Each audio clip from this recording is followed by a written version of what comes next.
पति का सौदा। ये कहानी दौलतपुर नाम के गांव की है, जहां अमर नाम का एक आदमी रहता था। वो देखने में बहुत सुंदर था और मेहनती भी था। उसके पिताजी कपड़ों का व्यापार करते थे और माँ घर पर रहती थी। अमर की एक बहन भी थी जो बोल नहीं सकती थी। अब वो शादी के लायक हो चुकी थी, लेकिन उसकी शादी कहीं हो ही नहीं पा रही थी। अमर भी शादी के लायक हो चुका था। उसके पिताजी उसके लिए लड़की ढूंढ रहे थे। उसके गांव में गायत्री नाम की एक लड़की अपने माँ बाप के साथ रहती थी।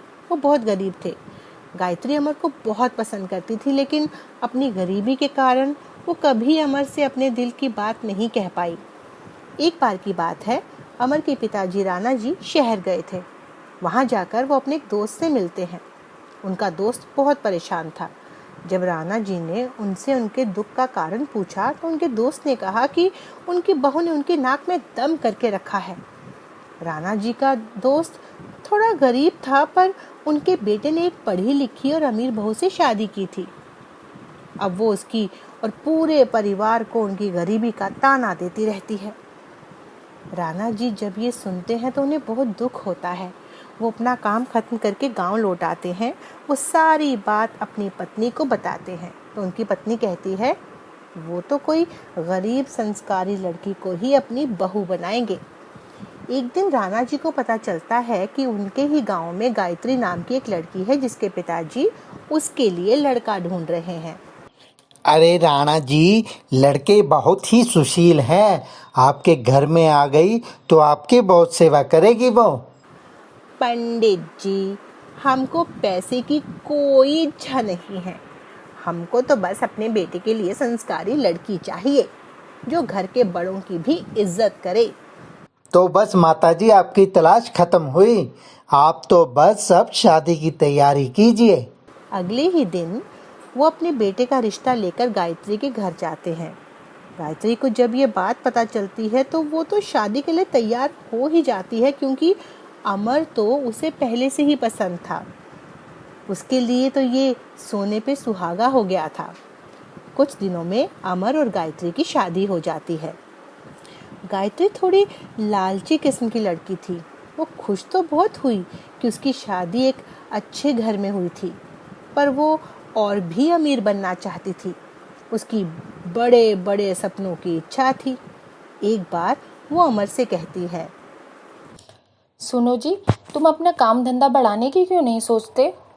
क्यों गायत्री, हमारे पास तो सब कुछ है, फिर क्यों ज्यादा लालच करना? सब कुछ तो अच्छा चल रहा है। हाँ, अच्छा तो चल रहा है, पर ये कपड़े का व्यवसाय कुछ अच्छा नहीं लगता। तुम भी कुछ बड़ा करो, जिससे कि हम और थोड़ा अमीर बन जाएं। अरे तुम भी कैसी बातें करती हो? इतना सब कुछ तो है हमारे पास। किस चीज की कमी है तुम्हें? अरे कल को हमारे बच्चे होंगे तो उन्हें भी तो एक अच्छा जीवन देना होगा हमें। और ऊपर से तुम्हारी ये बहन जो हमारे सिर पर बैठी है, इसके दहेज में भी तो कुछ देना पड़ेगा, वरना कौन इससे शादी करेगा? तुम इन बातों की चिंता मत करो। बहुत देर तक बातें करने के बाद वो दोनों सो जाते हैं, पर गायत्री को तो नींद ही नहीं आ रही थी।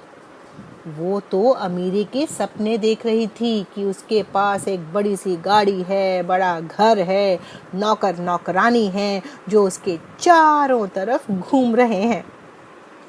अगले दिन अमर काम के सिलसिले में 1 महीने के लिए शहर चला गया और वो वहां पर रहने लगा।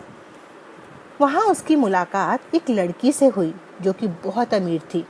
वो अमर को पसंद करने लगी और कुछ दिनों बाद उसने अमर से शादी की मंशा जताई, लेकिन अमर ने मना कर दिया क्योंकि अमर पहले से ही शादीशुदा था। देखिए सोनिया जी, मैं तो पहले से ही शादीशुदा हूँ, इसलिए मैं आपसे शादी नहीं कर सकता। अमर सोनिया को सब बता देता है, लेकिन फिर भी सोनिया अमर से शादी करने की जिद पकड़ लेती है। वो नहीं मानती और किसी भी हालत में अमर को अपना पति बनाना चाहती थी। अमर अपना काम खत्म करके घर वापस आ गया। सोनिया भी उसके पीछे पीछे उसके गांव चली आई। वहां जाकर उसने अमर के घर पर नज़र रखनी शुरू कर दी। धीरे धीरे उसने उसकी कमज़ोरी को पहचान लिया। वो थी उसकी पत्नी गायत्री। वो गायत्री से मिलती है और गायत्री को बहुत सारा पैसा देने की बात करती है। वो गायत्री से कहती है, सुनो गायत्री, मुझे घुमा फिराकर बात करने की आदत नहीं, इसीलिए मैं जो बोल रही हूँ वो ध्यान से सुनो। पर तुम कौन हो और क्या चाहती हो? फिर सोनिया उसे शहर वाली सारी बात बता देती है। वो गायत्री को कहती है कि वो उसके पति से शादी करना चाहती है और बदले में वो जो कहेगी वो उसे देगी, यहाँ तक कि वो उसके पति की गूंगी बहन की शादी भी करवा देगी। ये तुम क्या बोल रही हो? तुम मेरे पति से शादी करना चाहती हो? तुम्हारा दिमाग खराब हो गया है। गायत्री, एक बार फिर से सोच लेना, या तो तुम सारी उम्र पैसे के लिए तरसती रहो, या फिर जो भी पैसा मेरे पास है तुम उसको लेकर अपनी जिंदगी भी आराम से जियो। बड़ी गाड़ी, बड़ा घर, एक बार ठंडे दिमाग से सोच लेना। गायत्री के मन में तो लालच इतना बढ़ गया कि उसने सोनिया की सारी बातें मान ली और फिर किसी तरह से गायत्री ने अमर और सोनिया की शादी करवा दी। सोनिया ने गायत्री को बहुत सारा पैसा दिया, बड़ी गाड़ी दी, एक बड़ा सा घर दिया और नौकर चाकर भी दिए। गायत्री का तो जैसे सपना ही पूरा हो गया। वो तो दौलत की चकाचौंध में इतना खो गई कि उसने अपने परिवार को ही भुला दिया।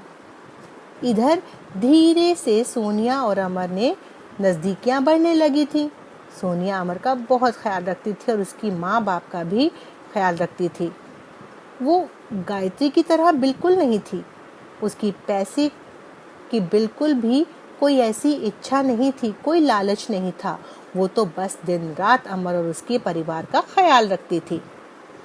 कुछ दिनों तक तो गायत्री को सब अच्छा लग रहा था। अब वो माँ भी बनने वाली थी, लेकिन उसकी माँ बनने की खुशी किसी को भी नहीं थी। कोई उस पर ध्यान नहीं दे रहा था। सब सोनिया को ही पूछते रहते थे। सोनिया ने भी कुछ ही दिनों में सबके दिलों में जगह बना ली थी। एक रात सब सो रहे थे, तभी गायत्री की नज़र सोनिया पर पड़ती है और अमर घर के आंगन में बैठा माँ बाप के साथ हंस हंस के बातें कर रहा था। गायत्री ये सब देख रही थी। फिर वो सोनिया के पास गई और कहने लगी, निकल जा मेरे घर से चुड़ैल कहीं की। मेरे पति और मेरे परिवार को अपने वश में कर लिया। निकल मेरे घर से। गायत्री, ये क्या कर रही हो तुम? तुम ही तो इसे यहाँ लाई थी, अब तुम ही इसे यहाँ से निकाल रही हो। तुम चुप रहो। तुम चुप रहो गायत्री। मैं शादी नहीं करना चाहता था, लेकिन तुम्हारी जिद के आगे मुझे झुकना पड़ा। अब तुम सोनिया के साथ ऐसा बर्ताव कर रही हो। पैसों की चाहत में तुम अंधी हो गई थी और उसी वजह से तुमको ये दिन देखना पड़ा। मुझे माफ कर दो अमर, मुझे कोई पैसा नहीं चाहिए। तुम इसको बोलो ये मेरे घर से चली जाए, ये हमारी जिंदगी से चली जाए।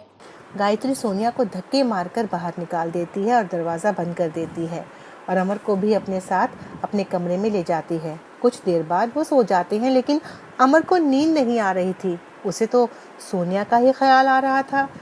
गायत्री को सोता देखकर वो चुपके से उठता है और दरवाज़ा खोलकर सोनिया को ढूंढने लगता है। सोनिया वहीं पेड़ के पास बैठी रो रही थी। अमर उसके पास जाता है। सोनिया, चलो अब हम दोनों यहाँ से चलते हैं। अमर और सोनिया दोनों वहाँ से चले जाते हैं।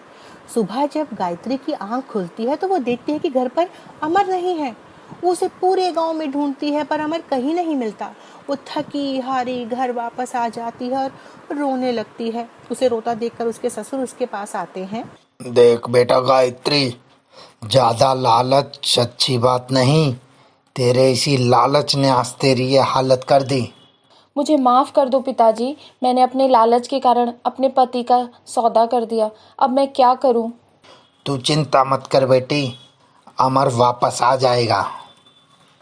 लेकिन अमर फिर कभी नहीं लौटा। कुछ ही महीनों बाद गायत्री ने एक बच्चे को जन्म दिया। गायत्री हर समय दुखी रहती थी। वो अमर को ही याद करती रहती थी और अपनी गलती पर पछताती थी कि उसने अपने पति का सौदा किया, और वो पति जिसे कि वो बचपन से ही प्यार करती थी। तभी एक दिन रात के समय तेज बारिश हो रही थी। अचानक घर के दरवाजे पर खटखट होती है। गायत्री भागकर दरवाजा खोलती है। सामने अमर को देखकर हैरान रह जाती है। उसके हाथ में एक छोटा बच्चा भी था। वो अमर को अंदर बुलाती है। अमर अंदर आता है। गायत्री उससे हाल समाचार पूछती है। अमर उसे सारी बात बता देता है कि वो बच्चा सोनिया का है। बच्चे को जन्म देते ही सोनिया इस दुनिया से चली गई। गायत्री, सोनिया को हमेशा इस बात का दुख रहा कि उसने तुमसे तुम्हारा पति छीना। उसने मरते वक्त तुमसे माफ़ी भी मांगी थी और कहा कि तुम उसे माफ़ कर देना और उसके बच्चे को अपना बच्चा समझकर उसका लालन पालन करना। गायत्री को ये सुनकर बहुत दुख हुआ। उसने बच्चे को अपने गले से लगा लिया। अमर को वापस देखकर उसके माँ पिताजी भी खुश हो गए। अमर, मेरे बेटे, कहाँ चला गया था तू? देख, ये तेरी बेटी, देख तो। अमर ने अपनी बेटी को गोद में लेकर उसको प्यार किया और सोनिया और अपने बेटे के बारे में भी उनको बताया। अब गायत्री दोनों बच्चों की परवरिश करने लगी और सारा परिवार हंसी खुशी रहने लगा।